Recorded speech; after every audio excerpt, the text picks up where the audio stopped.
अस्सलाम वालेकुम दोस्तों, दिस इज़ मोहम्मद अली। आज हमारे सेशन का टॉपिक है नए साल की प्लानिंग कैसे करें। Plan your year. नए साल की आमद है। बहुत से लोग इसकी सेलिब्रेशन की तैयारियां कर रहे हैं और सेलिब्रेशन की तैयारियां करनी भी चाहिए, लेकिन सिर्फ सेलिब्रेशन ही नहीं करनी चाहिए बल्कि इस साल को प्लान करना चाहिए। ये साल हमारा पिछले सालों की तरह ना हो, इसलिए इसकी प्लानिंग ज़रूरी है। ये बात याद रखिएगा कि अगर आपकी सिमत दुरुस्त नहीं है तो आप कभी भी सही मंजिल पर नहीं पहुंच सकते। तो मंजिल पर पहुंचने के लिए सिमत का दुरुस्त होना बहुत ज़रूरी है। एक मुजस्समा साज से किसी ने पूछा कि आपने पत्थर को तराश के इतनी खूबसूरत मूर्ति कैसे बनाई। वो हंस के जवाब देने लगा कि इस पत्थर के अंदर मूर्ति पहले से मौजूद थी, मैंने सिर्फ इसके इर्द गिर्द जो फालतू पत्थर थे, रुकावट थी, वो हटाई और इसके अंदर से खूबसूरती मुजस्समा और मूर्ति निकल आई। ये बात याद रखिएगा, कामयाबी के 3 मराहिल हैं। पहला मंजिल की निशानदही, दूसरा मंजिल में आने वाली रुकावटों को हटाना और तीसरा मंजिल तक पहुंचने की इस्तकामत आपके अंदर हो, जिसको पेशेंस कहते हैं, सब्र कहते हैं। 2 किस्म के लोग इस दुनिया में पाए जाते हैं, कामयाब और नाकाम। कामयाब लोगों की आदत यह है कि वो प्लानिंग करते हैं, हर चीज़ को प्लान करते हैं। यह अल्लाह ताला का तोहफ़ा है कि अल्लाह ताला ने हर इंसान को बराबर एक साल दिए, उसके अंदर 12 महीने दिए और एक महीने में 4 हफ्ते और एक हफ्ते में 7 दिन। एक दिन में 24 घंटे और एक घंटे में 60 मिनट और एक मिनट में 60 सेकंड। ये सब के लिए बराबर है, ना ज़्यादा ना कम। इस एक साल में बहुत से लोग कामयाब हो जाते हैं, बहुत से लोग उधर ही रहते हैं और बहुत से लोग नाकाम हो जाते हैं। ये अब इंसान के ऊपर है कि वो अपनी साल की प्लानिंग कैसे ही करता है। अगर आप अपने साल की प्लानिंग दुरुस्त करते हैं तो एक ना एक दिन आप अपनी दुरुस्त मंजिल पे एक साल के बाद पहुंच जाएंगे। हार जीत हमारे इख्तियार में नहीं है, लेकिन जीत का इंतखाब करना हमारे इख्तियार में है। आज टेक्नोलॉजी का दौर है। एक वक्त ऐसा था कि जब हज पे लोग जाया करते थे, बहरी जहाज़ पे 6 महीने लगा करते थे और कुछ लोग पैदल जाया करते थे। तो जब उनको लोग, अपने घर वाले उनको रुख्सत करते थे तो इस उम्मीद से करते थे कि शायद इन्हें लौट के नहीं आना। इसके साथ साथ आज एक मुल्क से दूसरे मुल्क का सफ़र चंद घंटों में हवाई जहाज़ पे हो जाता है। एक शहर से दूसरे शहर जाना हो तो आसानी आप गाड़ी में बातें करते हो, गाने सुनते चले जाते हैं।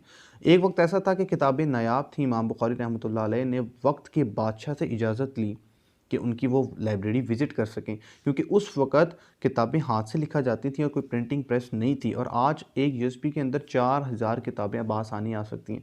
और इसके साथ साथ आज आप अमेरिका और ब्रिटिश की यूनिवर्सिटीज़ में, लाइब्रेरीज़ में ऑनलाइन जो है वो कोई भी किताब डाउनलोड कर सकते हैं और उसको पढ़ सकते हैं। एक वक्त ऐसा था कि कासिद एक मुल्क से दूसरे मुल्क जाने में कई महीने लगते थे और ये ख़दशा होता था कि शहीद ना कर दिया जाए या कत्ल ना कर दिया जाए। लेकिन आज वो मैसेज जो है वो मेल, व्हाट्सएप और फेसबुक के ज़रिए चंद सेकंड में एक जगह से दूसरी जगह आप पहुंचा सकते हैं।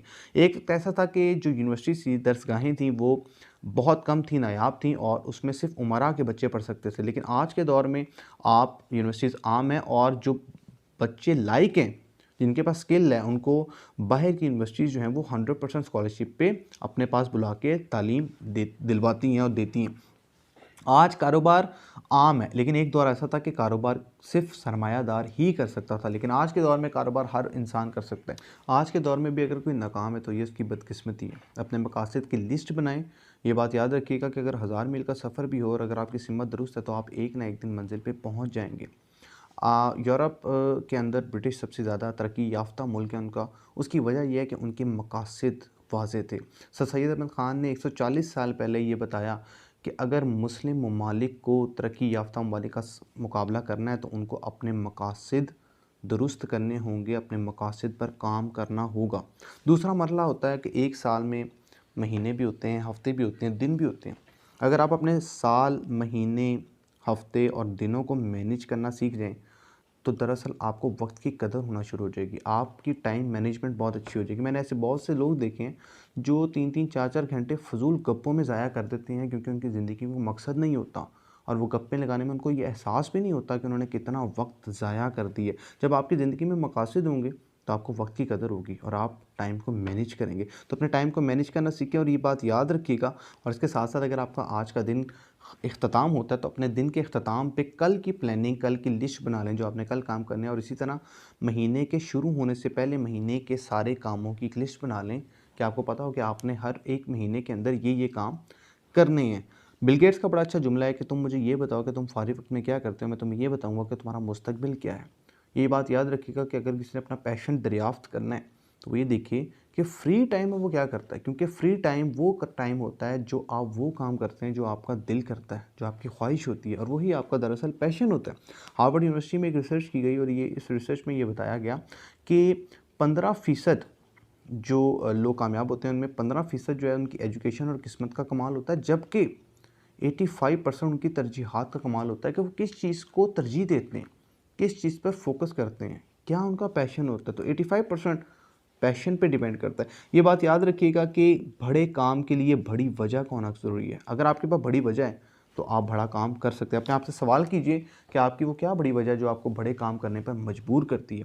और ये बात याद रखिएगा कि साल का आगाज़ अपना शानदार करें और इस साल को अज़मत के साथ जोड़ें। और ये बात याद रखिएगा कि अज़मत मेहनत से जुड़ी है और दिन रात मेहनत करें। और ये बात, इस बात पे यकीन रखें कि आपकी दिन रात की मेहनत एक दिन ज़रूर रंग लाएगी और वो मेहनत अज़मत में ज़रूर बदलेगी और आपकी किस्मत भी इसके साथ बदलेगी। इल्लामा इक़बाल फरमाते हैं कि खुदी को कर बुलंद इतना कि हर तकदीर से पहले खुदा बंदे से ख़ुद पूछे, बता तेरी रज़ा क्या है। अपने याद रखिएगा, अपने साल की इस प्लानिंग में बुक्स की लिस्ट बनाइएगा जो आप पढ़ें। ये बात 100% लिख लें कि किताबें आपकी ज़िंदगी ज़रूर बदलती हैं, क्योंकि किताबें पढ़ने से आपकी सोच बदलती है और सोच आपकी ज़िंदगी बदलती है। और जब आपकी सोच पॉजिटिव होगी तो आपकी पर्सनैलिटी पॉजिटिव हो जाएगी। ये बात याद रखिएगा कि हम दूसरों को बदलना चाहते हैं लेकिन हम खुद नहीं बदलते। हम दूसरों के हालात बदलना चाहते हैं लेकिन अपने हालात हमसे बदले नहीं जाते। ये बात याद रखिए, इल्लामा इक़बाल फरमाते हैं कि आप अपनी तब्दीली का फ़ैसला आज से करें। हज़रत अली रज़ी अल्लाह तआला अन्हु फरमाते हैं कि तुम अपने बातिन को खूबसूरत बना दो, खुदा तुम्हारा ज़ाहिर खूबसूरत बना देगा। ये बात याद रखिएगा, अपनी अच्छी आदतों को अपनाएं, अपने अंदर सेल्फ़ ग्रूमिंग करें, अपनी बुरी आदतों को ख़त्म करें। कोशिश करें कि आप एक अच्छे इंसान और कामयाब इंसान बन सकें। एडिसन का एक बड़ा मशहूर कोट है, वो कहता है कि जो कामयाब लोग होते हैं वो दुनिया वालों से एक दिन आगे चलते हैं और एक दिन आगे की सोचते हैं।